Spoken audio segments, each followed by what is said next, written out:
Good day everyone, so today's video is going to be a bit of a long one and we're going to try and answer the question of whether Kokomi or Xingqiu is better for Clorinde. Now I know Clorinde's best team is going to be an aggravate team with, let's say, Fischl and Kazuo and Nahida, but that's not really what this video is all about, and it's not about speedrunning whatsoever.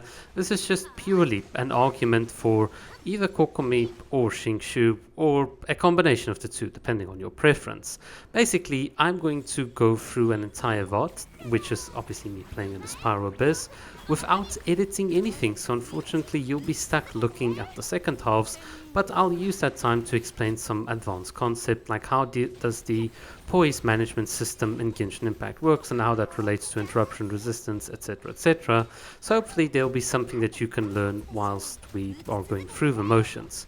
In any case, this entire conversation was brought about because in my early initial impressions video of Clorinde with Kokomi, I kind of hand waved, as someone in the comments said, the utility of Xingqiu. Now, I'm not gonna make it like any secret.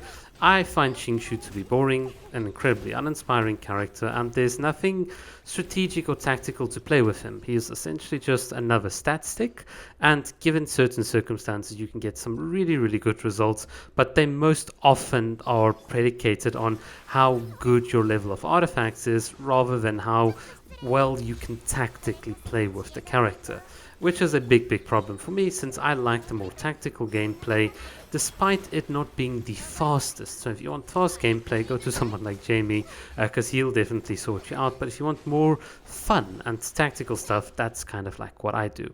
Regardless, so here on the screen you can pause it if you want to, or some of the arguments as to why someone might want to use Xingqiu or Kokomi. And with that, let us get into this showcase. And well, we can't get into it because I need to show you the builds, because if you don't show builds, people are going to get really angry in the comment section. But this should be as stock standard of a Clorinde as you can get. And I'm also running an EM Sans because, well, Kokomi is going to give Clorinde a lot of attack with Thrilling Tales, so that's kind of the way I want to balance it out. But in Xingqiu's case, I'll give Clorinde the attack Sans. That's basically kind of the compromise. In any case, speaking of compromises, my Nahida is in the top 1% of the world, so I'm going to take away her weapon. Otherwise, we're going to blast through the abyss way too fast, and I'm going to reduce Kokomi's healing output, as you saw there a bit earlier, mostly because I don't really want to give too much of an advantage for Kokomi. Otherwise, well, it will really be unfair. In any case, so let's get into the comparisons. So what I'm going to do here is really test the sustain aspect as well, because that is one of the contentious points. So one way to do that is to not try and trick the three Xingqius into grouping up, but by standing where I did with Fischl, they're going to be separated, and now we can really test what's going to happen when you've got three separated enemies, different attacks coming, being able to refresh just in time on the jellyfish, heal up the rest of your team, re-triggering all sorts of things, etc, etc. So you can see this is the play style that you can have of Kokomi, understanding and managing the cooldowns and your positional advantage. This is a lot easier than being forced to do stuff like normal attacks, because your skills and your other abilities can be used to reposition, they can be used more strategically, which is why I kind of like Kokomi more. The fact is, I'm not tied to using those normal attacks. You can definitely see what that advantage was right there. By the way, you can just ignore what's happening here in the background, because that's just me clearing the second halves. Yes, that's it. It's a C6 Farina and C6 Yelon, so they are just going to destroy everything. I don't think it's really much of a hand wave to say that if I really wanted to do it optimally, C6 Yelon would destroy C6 Xingqiu any day, any time of it, and post that clip to Zujev. Alright, so let's go to the second half here. I'm going to quickly animation cancel there with Fischl, if the ping allows me, which is sometimes something that you can't always get right at 160-50 ping. Regardless, we can attack the enemy, go here into Clorinde's stance, and by the way, I don't need any sustain because I can just dodge. It's not that difficult. It's not as impressive as it looks. It's just me dodging. And you'll see, of course, there'll be some instances where we take damage, but this is what I've said in the past. You use your skills and your elemental burst and all these things to iframe, and you can see here how I'm managing my health. And by the way, this is a first time clear, but then again, I've also got a lot of experience with other teams in beating up the Coppelius duos, so that's definitely carrying forward. Regardless, this is as straightforward as you can get. So, with that being said, let's get on to the topic of poise, which I think is a very important but not well understood, but it's got a lot of relevance to what we're talking about. So if you paid really careful attention to what we did there on the first half against the Coppelius duo, you might have noticed that even with the fancy dodging and stuff, we did get hit occasionally, but it didn't really hinder or interrupt us that much, and we certainly didn't suffer too much of an HP penalty, but mostly because we also had the Kokomi jellyfish on the field, which also ensured survivability. But why didn't we get knocked back like you saw there right now with Arena? Well, basically the answer is, in Genshin Impact, every character has a hidden poise bar, the enemies have it as well, and all of your attacks also have a certain amount of poise that they or poise damage, I don't know if that's the right word, inflicts on the enemies. So effectively, all your characters start with 100 poise. If the enemy attacks you once, that meter might reduce to 50, and if they hit you again, that meter might reduce to 0, which now means it's very easy for the next attack to stagger your character, and you might even fall down or fall over or get interrupted. So that is the key to how interruption resistance works in the game. Most characters have a bar of 100, except for Catalyst and Bow users, with a couple of exceptions which have a bar of 50, and certain characters like Xingqiu gives you interruption to resistance with his rain sword, so he basically pushes up the poise bar. So you need more enemy attacks and more heavier enemy attacks to knock you out of poise, and something like Kokomi during her jellyfish stance here also gets poise, so instead of 100 she gets basically like 200, which is pretty decent for a Catalyst character. But as you saw here in the background as well, just because you have the poise doesn't always mean that you can stand your ground, because the enemies themselves can also knock you out of it. So this is one of the little key insights that I can give you. By constantly interrupting the enemies, which is effectively what we were doing right here in the background, we can stagger them from attacking us, which effectively counts as you extending your poise bar, because you can do your attacks uninterrupted, and that is what is so cool. By the way, I thought this was funny in the background, just barely beating up the enemies, so that's just an hashtag artifact issue. Regardless, so that is the idea of poise, and this also then means that if you can constantly interrupt enemies with your attacks and stuff, you can also have an advantage, and hence you don't need all of that damage interruption or even damage reduction that Xingqiu gives. Well, certain enemies like the Coppelius duo cannot be like staggered in any case, so they'll always attack, the Magokinkis will always attack, so then you could definitely make that argument that Xingqiu is better.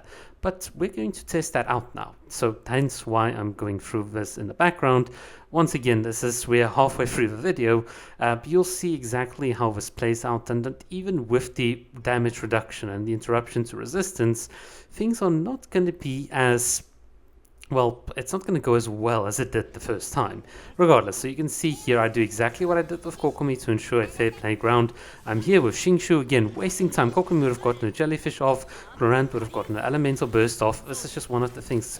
Xingqiu's animations are so slow, but look at this. We got interrupted there by Clorinde, we got knocked out, but luckily for you guys, I am one of the things that I've advocated for on the channel is roll recovery and being able to recover from these situations, and hence, that's a bit of an advanced technique playing there. So me helping Xingqiu, but look at that, he's frozen. Again, that can also happen to Kokomi, but the slower animations certainly are hurting, like the clearing times. You can see it here, and unfortunately we did get a bit unlucky with the enemies. I did go back and test this. You can clear this in about 9:22.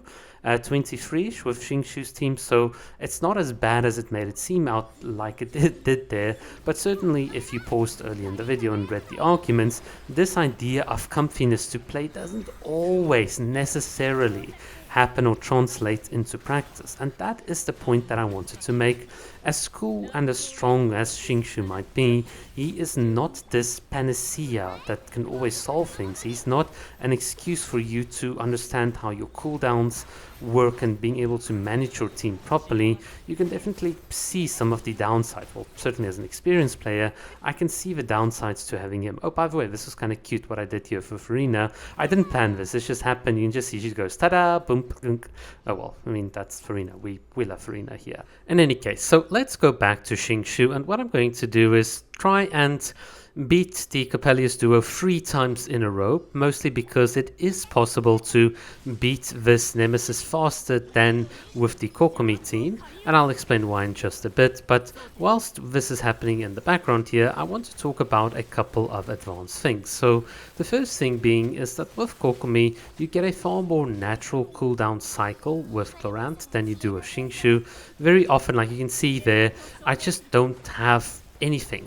Now finally, now I can get my burst up, but you can see here we're wasting time because I could have already had Clorinde here, and then we could have hit the enemy with Xingqiu. So that the cooldown cycle is just not as natural, as well as the fact that with Xingqiu, whilst you're using E on Fischl or Fischl's elemental burst, or Nahida's E or Nahida's elemental burst, Xingqiu does nothing. His cooldowns and stuff don't really synergize, or the playstyle of using normal attacks doesn't synergize that well with the rest of the team. Whereas with Kokomi, because you've got that stationary jellyfish, you still get the advantage. Fischl herself can still trigger more and more reactions, provided you just refresh or use your skills appropriately with Kokomi, and that's just because the constant source of Hydro is going to trigger the constant source of Dendro, and the constant source of Oz is going to trigger more reactions. So you've got a core, or a trio core here, that will always have at least some Hyperbloom and damage that is going on and ticking in the background. And because of the fast animations and stuff, it just means that you get Clorinde faster on the field, which is why I kind of love Kokomi. But to be fair, and to credit Xingqiu in this case, in a single target scenario here, you're not going to generate as many high Dendro cores as you would with Kokomi, and that's just the nature of how the game's coded and stuff. So yes, you do get that advantage that you get slightly more Hyperbloom cores. Obviously, I'm running Clorinde with an attack sans here, so the combination of Xingqiu's rain swords and obviously the lower Hyperbloom damage but the higher attack on Clorinde and so on will give you in total, against a single target like this, a slight advantage over the Kokomi team that I showed you. I do keep in mind that the Kokomi team that I ran did have the Ocean U clam set being run, despite the fact that I removed the healing bonus circlets, which would have made this a bit more closer in any case.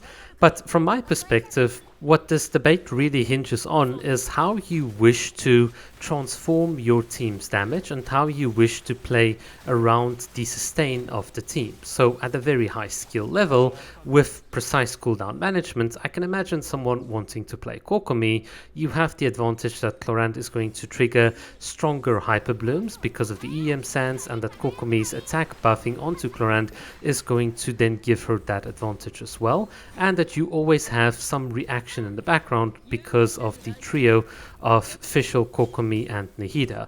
Now if you use Xingqiu, you're going to use his personal damage more, you're going to get less Hyperbloom damage from Clorinde, and obviously you're going to focus more on attack sans Clorinde to try and push up that damage barrier.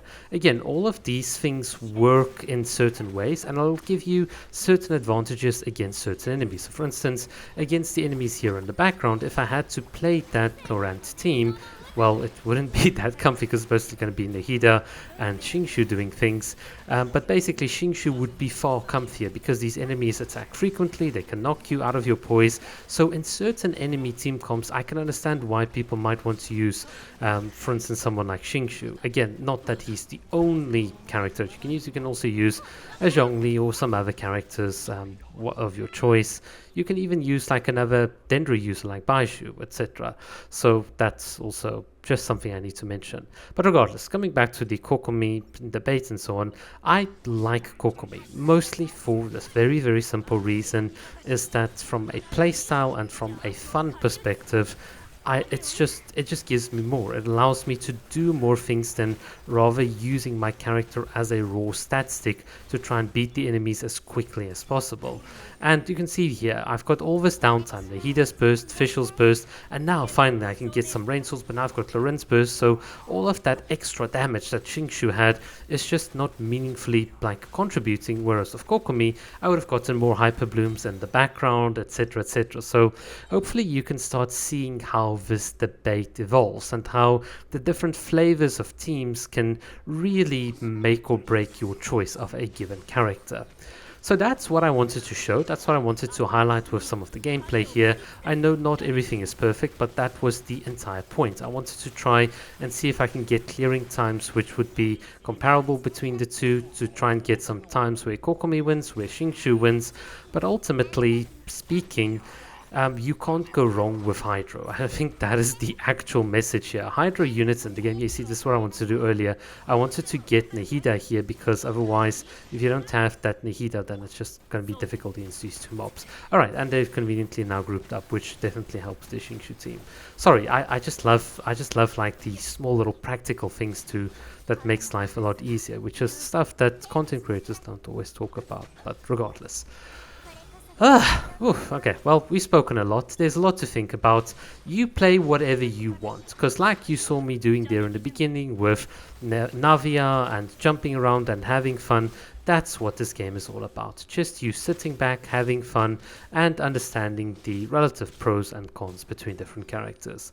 From me, from Kokomi Clan, this has been way too much of a video. Thank you so much for watching.